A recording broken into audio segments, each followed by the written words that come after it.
nanohub.org. So today, we are actually starting to talk about AFM. Previous few lectures were kind of an overview of scanning telemicroscopy, tried to provide some historical background about how STM evolved and developed and what it's useful for. Today we're going to make this transition from STM to AFM. The best paper to read for historical purposes is Binnig and Rohr's, this is Binnig, Quate, and Gerber, right? Their paper published in 1986 when Binnig visited Stanford for a sabbatical. This was right after, I think, he won the Nobel Prize. And I found references to the web which claim this paper has been cited over 2,000 times. And if that's true, it makes it one of the most widely cited papers in the history of science, right?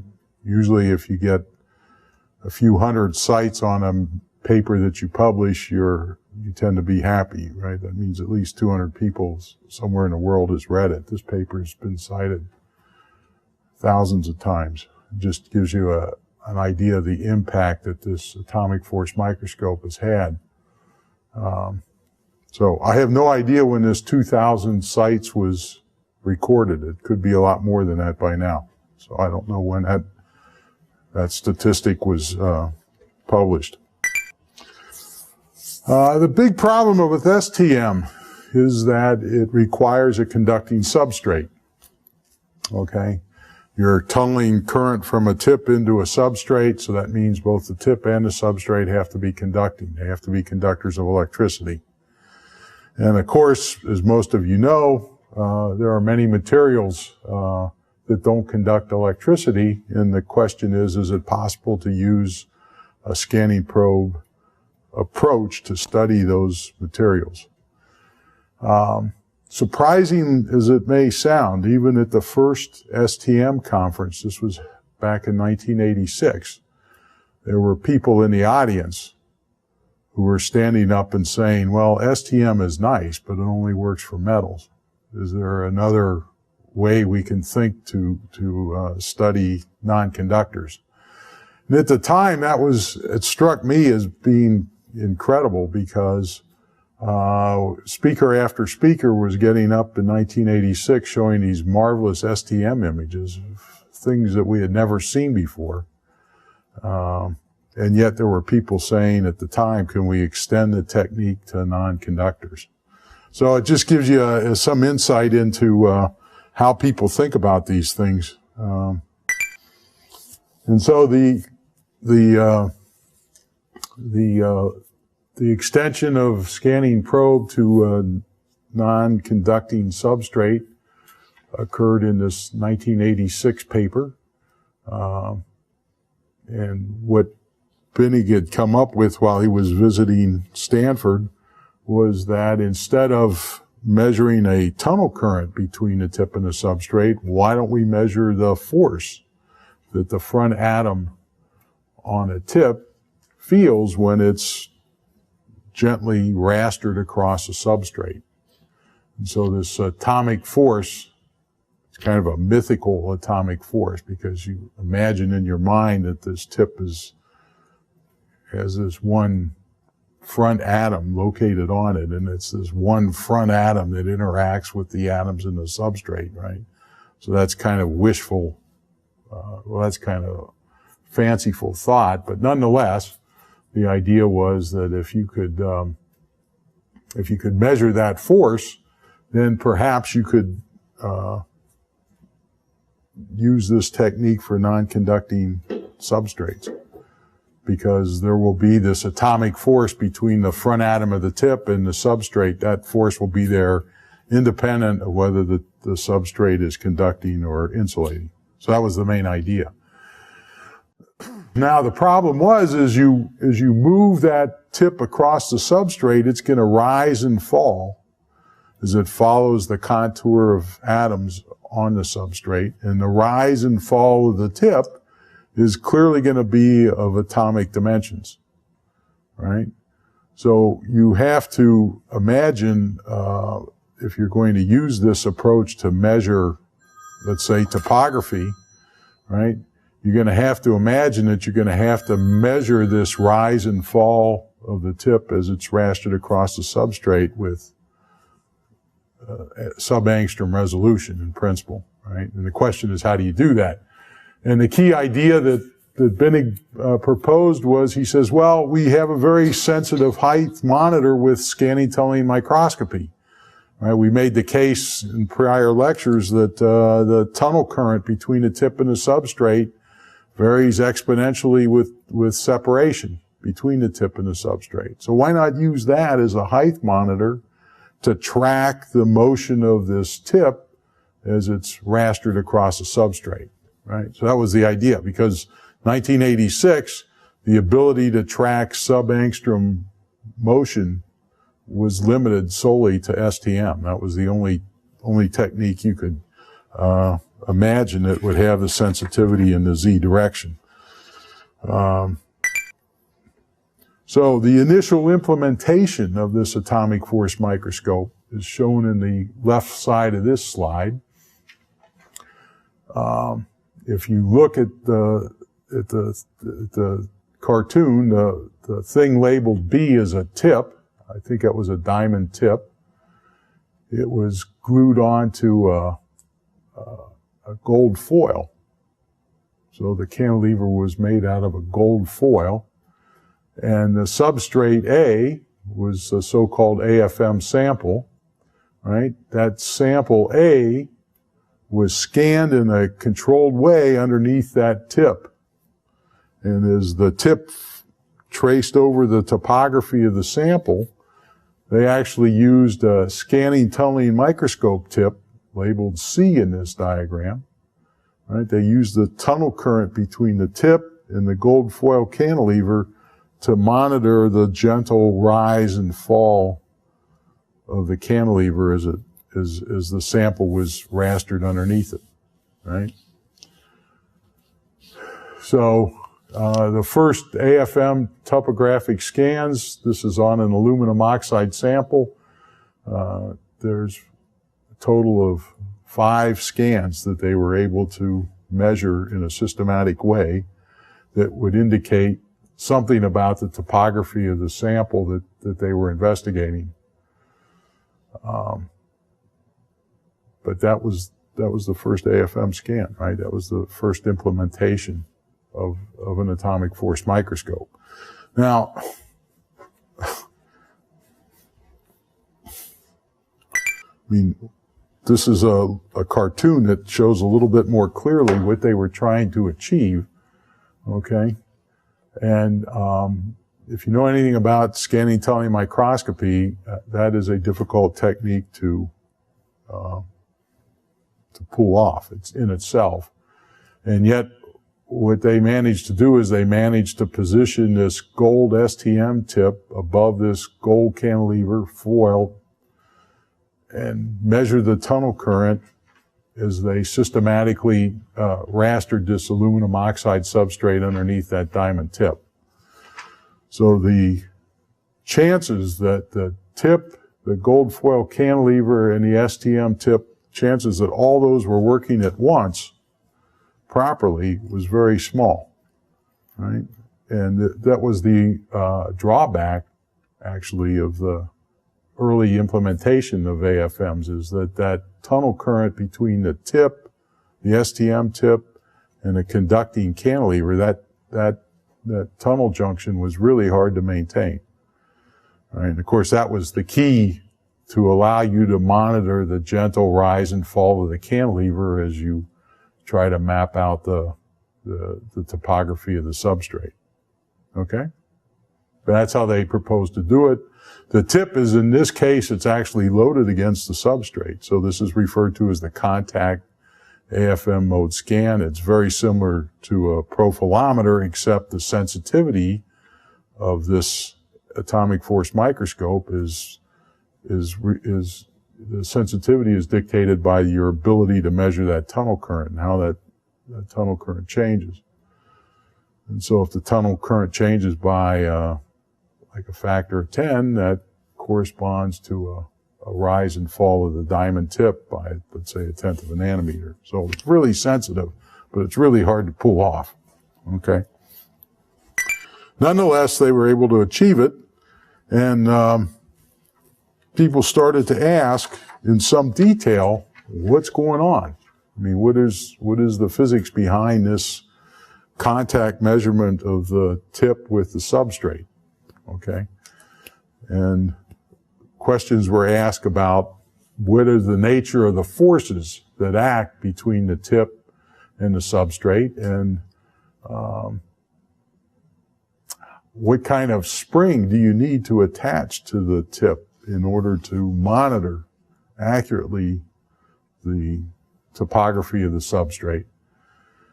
And these questions, which were launched back in the 1986-1987 timeframe, these are still very active and important questions under consideration today. A lot of theorists are still trying to model in detail the interaction of that tip with the substrate. They're trying to include all the relevant forces. And looking back, what we've learned in the last 2 decades is that there are 2 types of interactions between the tip and the substrate. One type of interaction is the lead atom on the tip interacts with the lead atom on the substrate, and that's the so-called atom-atom interaction. Okay? So that's the atomic force. That's really the atomic force that everyone would like to get at. But unfortunately, there's a group of atoms on the tip and there's a group of atoms on the substrate, and those atoms on those group of atoms on the tip interact with the group of atoms on the substrate in this collective tip-substrate interaction, which is generically known as van der Waals forces. Okay? And we'll discuss van der Waals forces all next week. We'll have 2 lectures that try to take you from very basic understanding all the way up to the details of van der Waals forces. So there's the atom-atom interaction is very short range, right? It's on the order of an atomic bond, which is maybe 2 to 3 angstroms.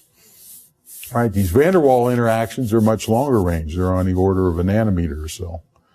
And it's a competition between the van der Waals and the atom-atom interaction that actually gives you the nature of the force between the tip and the substrate. Another big question was when you glue this diamond cantilever to when you glue the diamond tip to a cantilever, what size spring constant should the cantilever have? Right? It wasn't clear in the early days how stiff to make the cantilevers. Certainly you couldn't go buy the cantilevers, you had to make them. Right? So I have memories of one of my grad students, Dave Schaefer, carefully gluing diamond shards onto small bristles from a paintbrush to try to make cantilevers, right? And we glue small mirrors onto the back of the fiber to try to make a cantilever of known spring constant, right? Took a week to make a cantilever, and then the cantilever would break after a few scans. So it was very inefficient. But how do you think about the type of spring constant that you need? And the way I like to motivate that is you have to use a spring constant in the cantilever that's roughly comparable to the spring constant that describes the motion of the atoms in a solid, right? And so from just simple mechanical physics, where you got 2 balls oscillating on a spring, spring connecting 2 balls, if the mass of the balls is on the order of the mass of an atom, which is on the order of 10 to the minus 30 kilograms, and if you tell me the frequency that these 2 atoms vibrate, one with respect to another, well, that frequency is going to be close to a phonon frequency. Phonon frequencies are on the order of 10 to the 15 hertz, maybe 10 to the 14, depending on where you're at, right? The spring constant then that connects these 2 atoms together is just omega squared times the mass of the atoms, and that gives you a number that's on the order of a Newton per meter, right? So that simple logic tells you that you want a spring constant that holds the tip above the substrate, and the spring constant wants to be on the order of a Newton per meter, right? So that was kind of the guidelines that we had in the real early days on how to make these cantilevers. We were trying to produce a small, flexible piece of foil that roughly had a spring constant of about a Newton per meter, and this is the justification for that. Right. I'd like to say a little bit more about these atom-atom interactions, right? Because there are two types of atom-atom interactions, right? If you imagine just taking two atoms and bringing them together, there are two possible binding mechanisms. One is a chemisorbed binding mechanism, and the other is a physisorbed binding mechanism. And the difference between these two quantities is significant, right? The chemisorbed atom-atom interaction is much stronger than the physisorbed atom-atom interaction, right? So the chemisorbed atom-atom interaction will actually lead to a chemical bond between the two atoms, or it could lead to a chemical bond between the two atoms if the two atoms are properly chosen, right? The equilibrium separation of that chemical bond is going to be on the order of 0.3 nanometers or less. So that means it's, most chemical bonds are on the order of 2 to 3 angstroms, right? The bonding is very specific, right? Because two atoms won't bond unless their orbitals overlap properly, right? So it's a very specific interaction. And there's always an activation energy that is required to break that chemisorb bond, right? The physisorb situation is completely different. That's more like just atoms settling down onto a substrate in a non-specific way. The bonding of these atoms to the substrate is not specific. There's no chemical bond form. Usually you can desorb the physisorbed species by just heating the sample up to a temperature on the order of 100 degrees centigrade, right? So the bonding of physisorbed molecules to a substrate is much weaker. It tends to happen all the time. So anytime you have a piece of metal, anytime you have a piece of anything in air, you're going to get this physisorption. Molecules from the air will physisorb to the substrate in very quick time frame, right?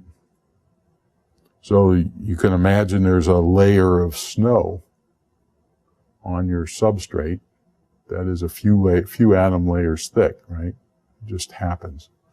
And what that snow is made from depends on the conditions of the air that you're doing the experiment in, okay? The physisorbed equilibrium separations tend to be a little bit longer range than the chemisorb because there's not a chemical bond between the physisorbed molecules and the substrate. It's just more of a weak association, right? So these are sort of this atom-atom picture kind of gives you some insight into the nature of the forces that exist between the tip and the substrate, right? And as you bring this tip closer to the substrate, in some sense, you're probing some combination of these forces, depending on the nature of your tip, depending on the chemical nature of the substrate. And of course, the remainder of the course, the middle part of the course is going to be discussing how these atom-atom force laws determine the force that the tip exerts on the substrate, right? So that's a large part of quantitative AFM. If you quantitatively want to understand what's going on, you have to pay attention to these force laws. So there'll be a lot more of this to come, right? Believe me. This is kind of just a brief introduction, right? Another important question is how close can this front atom come to the substrate in the process of, let's say, bringing a tip and causing the tip to touch the substrate. what is the separation going to be between the front atom on the tip and the substrate atoms? And surface science answers that question very nicely, because in surface science you can prepare a very clean substrate. You can put an atom on top of the substrate. There's a variety of techniques that allow you to measure the atom spacing above the substrate. And I summarize some of those measurements here. This is a really nice plot that I like to show. This shows a variety of different substrates: nickel, copper, molybdenum. There's some silver in there, some titanium. And then they take various atoms and they deposit these atoms on top of these select substrates, and they measure the bond length. They measure the distance, the separation between that red atom and the substrate atoms. And what you quickly learn from this picture is that separation is on the order of 0.2 to 0.3 nanometers for a wide range of atoms on substrates.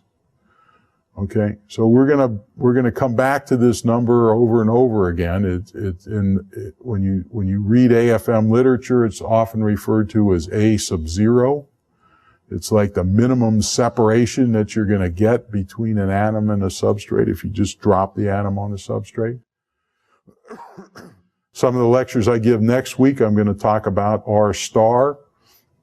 Right? R star is going to be characterizing this separation. Okay. And so it's good to have a sort of an idea of what that separation is. Okay.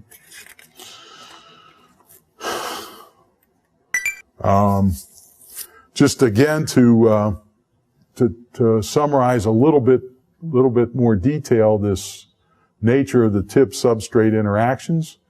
And I've tried to characterize the different forces in terms of separation. Right? That's why this slide is possibly useful. Right? So when the tip is far from the substrate, there's no interaction between the tip and the substrate unless it's either an electrostatic or a magnetic interaction. So if the tip is magnetic and the substrate is magnetic, there'll be a long-range magnetic interaction. If the tip is charged up and the substrate is electrically neutral, you can get an electrostatic interaction between the tip and the substrate, right? As you bring the tip closer, right, and you get into this 0.5 nanometer range, right, this van der Waals interaction starts to take over. So the electrostatic and magnetic forces are long range. They're tens of nanometers, right? The van der Waals interactions, which are basically these non-specific interactions that exist between all atoms, right? Those kick in around 0.5 nanometer. As you get closer, you can start to form capillary forces, right? So this Fizzy-Zorb layer of molecules on the substrate can actually form a capillary and connect the tip to the substrate through a molecular bridge, right? This molecular bridge could be dominated by water, usually is, right? So if you're doing a measurement on a humid day, right, you'll very easily form a water meniscus between the tip and the substrate. Right? That's what the capillary forces refer to. As you bring the tip closer to the substrate, if chemical bonding is possible, right, then in principle you could get a chemical bond between atoms in the tip and atom in the substrate. When that chemical bond forms, you've got to have the tip 0.2 to 0.3 nanometers above the substrate. So that's about a factor of 2 smaller than these van der Waals forces. The van der Waals forces start to kick in around 0.5, 0.6 nanometers. The chemical bonding forces tend to kick in around 0.2, 0.3. Right? There are frictional forces between the tip and the substrate, so that as you move the tip laterally over the substrate, any friction between the tip and the substrate will dominate the force on the tip. And then lastly, when the tip comes into very close contact with the substrate, there's actually a deformation force. the tip will actually deform the substrate. And that'll be a big topic of conversation in the remainder of this course. So this slide kind of sets up the next month's worth of lectures, because virtually all these topics will be discussed in more detail. And it's only with the proper understanding of these forces that you start to really appreciate what an atomic force microscope is measuring. Right? These things are always there. The casual user of an AFM refuses to acknowledge the existence of these forces. Right? But they're always there. Right? And a casual user of an AFM always gets an image. But the proper interpretation of those images, trying to get the most out of them, often requires some appreciation for these forces. Right? So the main reason you should be taking this course is to try to understand how these forces might influence the images that you obtain. Right? And then you'll have a deeper understanding of how AFM works and how to avoid misinterpreting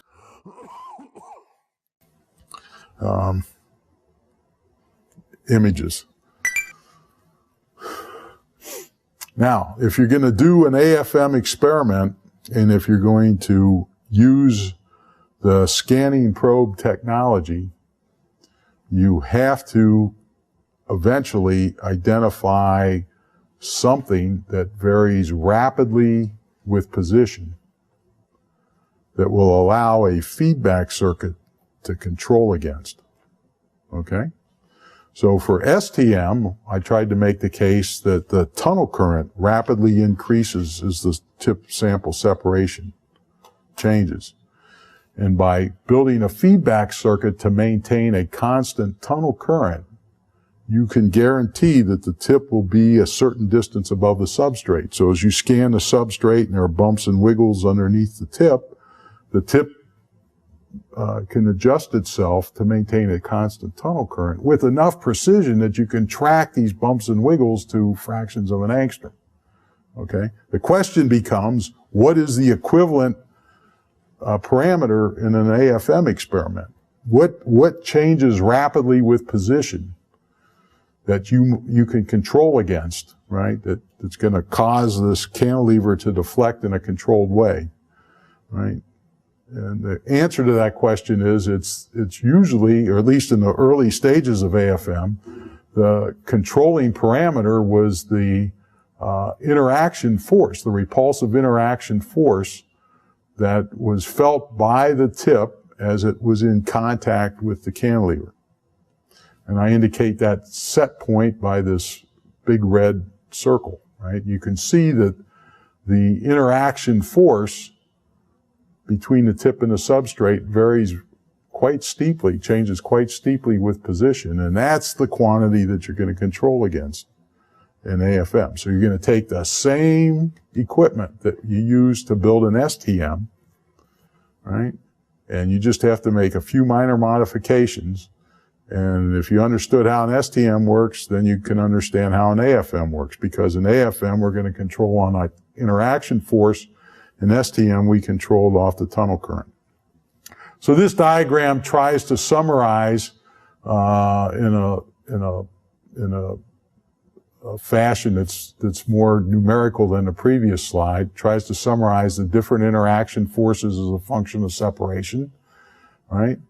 You'll notice that the atom substrate, so the atom is assumed to be the front atom on the tip. Right? There's always this assumption that that a good tip always ends with one atom, right? Right? That atom substrate separation, there's no numbers given on that x-axis, right? This is just a schematic plot. But this van der Waals interaction starts to kick in around 0.5 nanometer. These chemical bonding interactions starts to set in around 0.2, 0.3 nanometers. This contact force develops when the leading atom on the tip is interacting with the atoms in the substrate, and they're separated by this 0.2, 0.3 nanometer bond distance, right? When that happens, you get a very strong repulsive force, right? And that repulsive force is then used as the control in a feedback loop, and that allows you to do atomic force microscopy. Okay? So one sign convention that we establish in this diagram that will come back over and over and over in the next month is that positive forces, right, forces above zero, positive, that's always representative of repulsive interactions between the tip and the substrate. And negative forces, forces below the axis, right, that indicates an attractive regime. And so what this diagram is actually telling you is you bring the tip carefully toward the substrate in a controlled way. Initially, the tip is actually attracted to the substrate. It goes through this negative region, right? There's actually an attraction of the tip toward the substrate. If you could let things assume their equilibrium position, the tip would assume a position in which the force acting on the tip due to the substrate is zero, right? So maybe the equilibrium separation is indicated by that red line, red dot, which indicates where the force curve crosses through zero. That might be the equilibrium position of the tip above the substrate. And that equilibrium position would be controlled by this parameter A naught, right? And then as you push in further, right, you actually start to deform the tip against the substrate. The cantilever that the tip is attached to now feels a repulsive force that rapidly shoots up. Okay? So you have to remember that sign convention because that's over and over again, that's what we're going to use in the remainder of the course. Okay? How do you detect deflection? That was a big issue in the early days of AFM. So Binnig's paper at Stanford used this metallic needle and set up an STM tunnel junction between the back of the cantilever and the STM tip. That was very hard to achieve. To be honest, I only think there was a few groups in the world that could make that work. Right? It was just too hard. But very quickly, right, within a few years, there were other techniques that were proposed. I tried to highlight the original references according to the way I read the literature of these different techniques. And I like to just describe them briefly because it shows how clever people were in trying to implement a very accurate measurement of the cantilever deflection. So one technique was this optical fiber technique, and the optical fiber technique was just place an optical fiber above the tip. You set up a little Fabry-Perot cavity where light through the fiber is reflected from the end of the fiber, and it's also reflected from the end of the tip. And since if you use a coherent light beam propagating through that optical fiber, you can set up interference patterns, right? And so by monitoring the intensity of the reflected light through the optical fiber, you can get a handle on how the cantilever deflects, right? So this technique was also difficult to implement. In the early 1990s, late 1980s, early 1990s, you pretty much had to be an expert in optical fibers to make this work. We tried it. We never could make it work here at Purdue because we didn't have the technology to cleave the fibers. We didn't understand how to do that, right? If the end of the fiber has to be really flat in order to make this work. If you can't cut that fiber and make it really flat, we found this technique to be hard to implement. What's changed in the past, in the last 20 years, is now this optical fiber technology is sort of like plug and play, right? So you can actually go to companies and buy the fibers and buy the connectors, and you can screw everything together, and it's much easier to make work. But in the early days of AFM, this was very difficult, in my opinion. Another idea was to use a position-sensitive detector that's based on a photodiode, right? So a photodiode is a piece of electronics that if you put light into it, it produces a voltage out that's proportional to the intensity of light that goes in. And these position-sensitive detectors, these position-sensitive photodiodes, had already been designed for other purposes. In the late 1980s, right, they were split. They were split photodiodes. So you actually had a photodiode in the top quadrant, top half of the detector, a separate photodiode in the bottom half of the detector. And the idea was simply if you put a laser beam and you position the laser beam such that the intensity in the top half of the photodiode was equal to the intensity in the bottom half of the photodiode, then in principle the voltage from the top half of the photodiode should be numerically equal to the voltage from the bottom half, right? And then what you can do is you can build a subtraction circuit. It's very easy with operational amplifiers. So you can take these two voltages and you can subtract them in real time. And if the laser beam is precisely positioned so that the intensity in the upper half and the intensity in the lower half is identical, right? Then the photodiode output after you do the subtraction is 0. So it's a null detector, right? It's a null detector. You can crank the gain up very high because 0 multiplied by any gain is still 0, right? And so the slightest amount of movement of that laser beam off that center position would cause a large voltage to appear on the output of the photodiode circuits, right? And so it's a very clever way to monitor position of the laser with respect to a arbitrary fiducial line, which is that center line in the photodiode. So that technology was introduced in 86 and 88, right, as a way to measure the deflection of the cantilever. Because as the cantilever deflects, if you have a laser beam bouncing off the end of the cantilever, right, and the laser deflects, then that reflected laser beam is going to raster up and down over that photodiode, and you're going to get voltages that are either positive or negative, depending on whether the laser beam goes above or below that center line, right? There was also techniques involved to measure the capacitance of the cantilever, right? So the capacitance between two metal plates is inversely, to first approximation, it's inversely proportional to the separation between the plates. So if you can imagine the top plate of that capacitor is being fixed, the bottom plate of the capacitor is the backside of a cantilever. If you change the cantilever position with respect to the fixed top plate, right, there'll be a change in capacitance. And that change in capacitance can be measured and used to monitor deflection. And then the piezo cantilevers were also introduced in 93. This idea was very clever. It said take a cantilever and deposit a material whose resistance changes as the cantilever is stressed. So when the cantilever bends, right, any thin film attached to it will also bend. In the process of bending, you're going to produce a strain field. And if the resistance of that piezo film, right, if that resistance changes with stress, then you've got a measure of cantilever bending, right?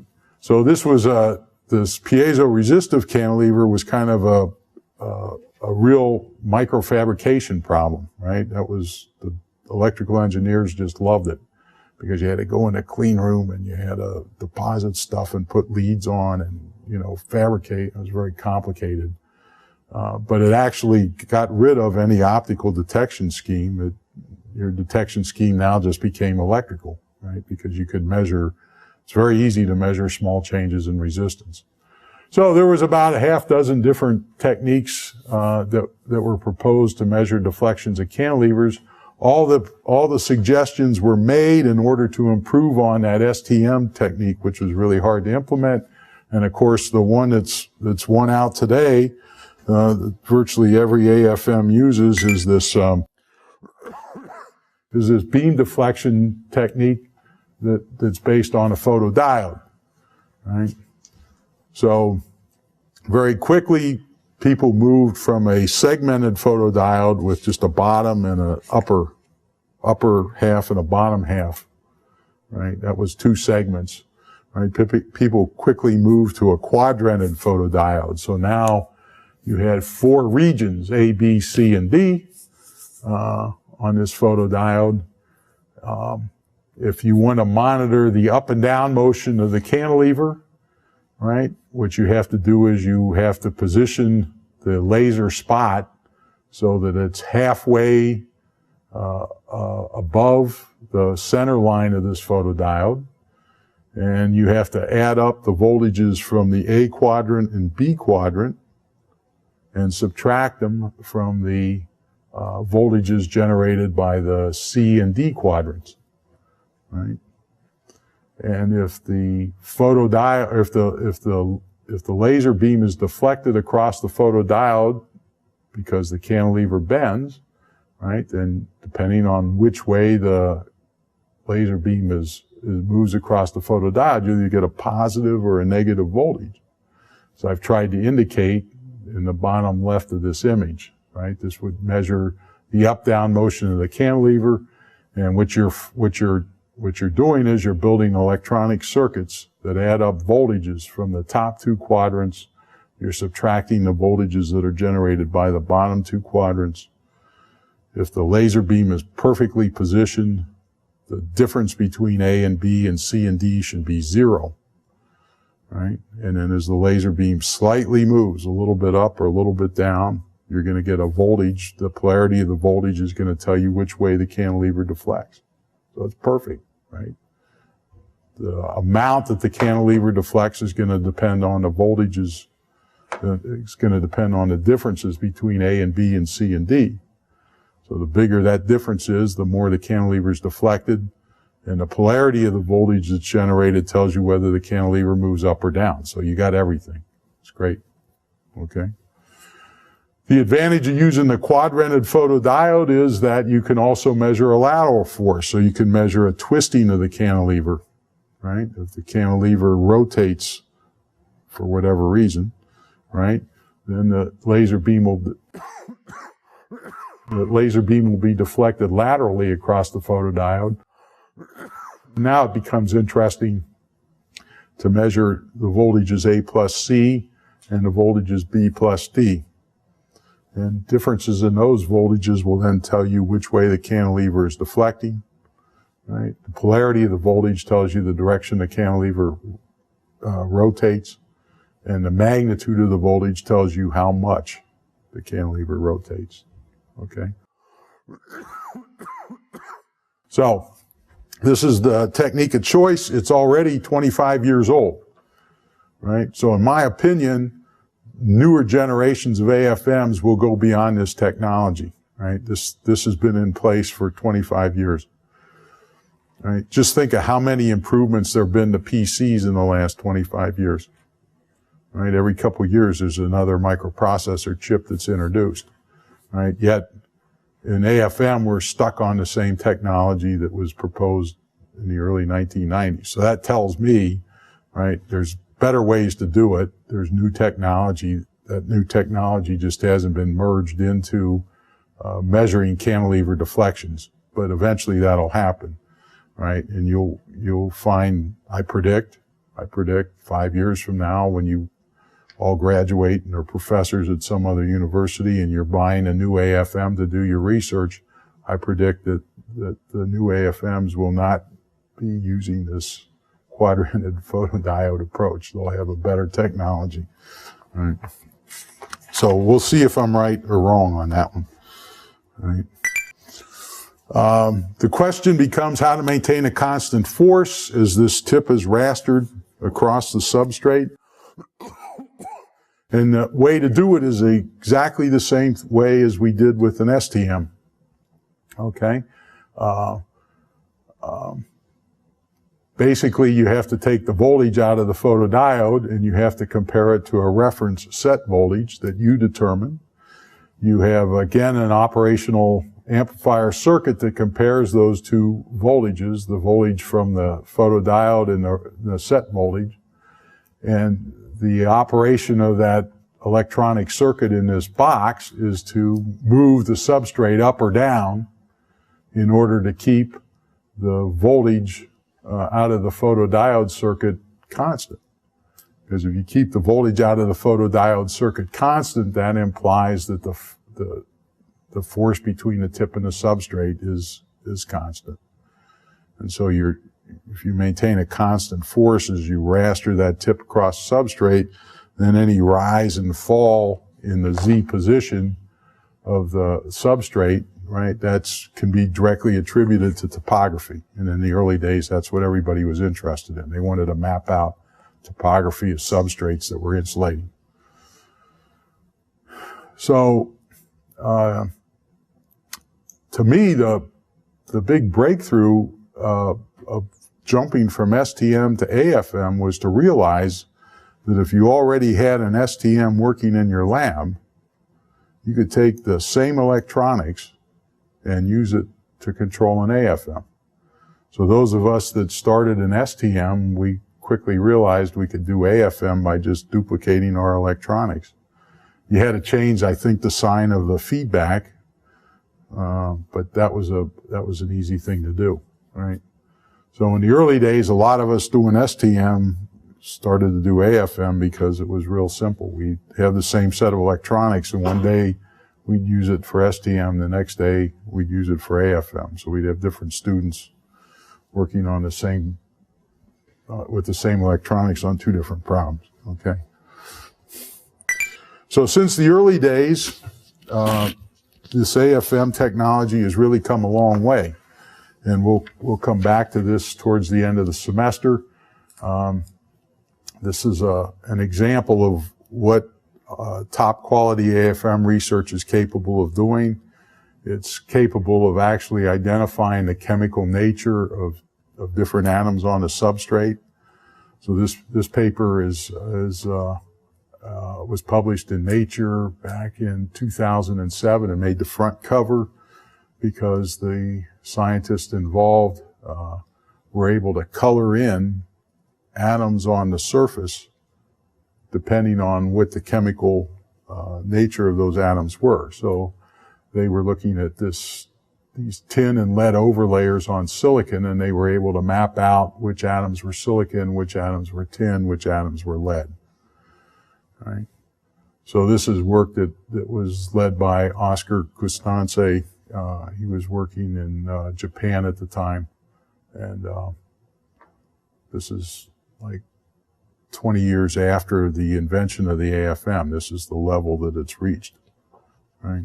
But this is clearly world class, right? Not everybody can do that. The other thing that's interesting is to look back in time and realize that no matter what you think about, somebody's probably already thought about it before you, right? And this AFM technology is no exception. Turns out if you read the literature carefully, you can find back in 1929 a paper by Schmalz where this is a diagram out of his paper, right? And it's pretty much the same technology as AFM usage is today. It's a little bit different. He didn't have a photodiode to measure the reflected light from the cantilever. He had a photographic plate, but he had a light source. Light source reflected a beam of light off of a mirror that was attached to the cantilever. There was a moving stage, right? So the stage was rastered underneath a sharp tip, right? And as the laser beam deflected across the photographic film, by just doing simple geometry, he was able to work out how much the tip had to go up and down in order to produce the measured deflection of the light beam, right? So his microscope could generate profiles, height profiles, with a magnification slightly greater than 1,000, right? So the technology he used in 29, which is very similar to the AFM technology, makes use of the large optical lever that exists between the mirror and the detector, right? That magnifies very small motions of the tip. It allows you to measure it with high accuracy. Okay, so that's a little bit of history. It's probably useful to just document the way I read the literature. It sort of provides the timeline for some of the big advances in AFM technology, or in scanning probe technology, right? So it started in 1981 with the scanning tunneling microscope. Then first AFM came along in 1986. 1987, people were doing non-contact scanning. So they had gotten away from actually touching the tip to the substrate in a contact mode. They started to oscillate the tip right away in 1987. Right, this optical beam bounce technique came along in 89. Right, the computer control of STMs and AFMs, that was reported in 88. That was a big step. The first microfabricated tips was 1991. So from 1986 to 1991, you were making tips and cantilevers on the lab bench, right? And it was very painful. And then lastly, 93, this intermittent contact mode was introduced, where the tip intermittently contacts the substrate. And that's a technique which, if you've done any AFM work yourself, you probably recognize, right? So that's like a brief summary of the early events, just for historical purposes. As you're probably well aware, there are as many different scanning probe techniques as there are students in the university, right? Everyone that does an AFM experiment somehow invents a new AFM technique. And at one point in time, right, it was hard to know what to call scanning probe microscopy, right? It was either STM or AFM, but very quickly, STM had a variety of different techniques. AFM had a variety of different techniques. So there, for a few years, there was actually a suggestion that we call this scanning probe technique something called SXM, where X is a variable, and you plug in whatever acronym you want in the middle, because the first letter S is for scanning, the last letter M is for microscope, and X is a variable that you choose yourself, right? So, just to give you an idea of the wide variety of different techniques that were invented, this is a nice summary I got from a book by Tenwalde, 1998. So these acronyms are already probably out of date, but it just shows you how rapidly this scanning probe microscope technique spread throughout the scientific and engineering disciplines, right? It was an invention at the right place, at the right time. Everybody needed it. It was rapidly implemented in all labs throughout the world, right? And it was really inexpensive. For under $10,000, you could build an STM or an AFM back in the early days. And so everybody that wanted to get into this business built their own equipment. And that was one of the real reasons why this branch of science that we call nanotechnology took off. It was all of a sudden, everyone in the world could start to look at nanoscale features on surfaces, right? So, wide variety of names. This SXM thing didn't stick around very long. Now everybody just refers to it as scanning probe microscopes. And I think that's what you'll find in most of the literature today.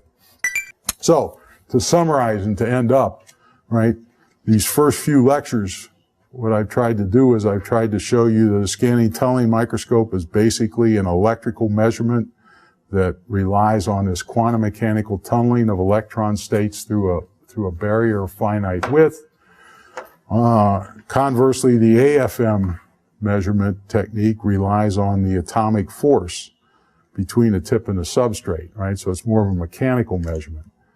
And if you come back next week, we'll talk a lot more about the nature of this interaction force law, right? We'll discuss the origins of that in some detail, and then we'll turn the floor over to my esteemed colleague in mechanical engineering, who will tell you everything you ever wanted to know about how cantilevers vibrate, okay, and how they move. So I think that ends today's lecture. Be happy to answer questions. But next week we'll have a couple lectures on the shape of that interaction force and where it comes from at a microscopic level. All right, we'll discuss the origins of that. Okay? Great.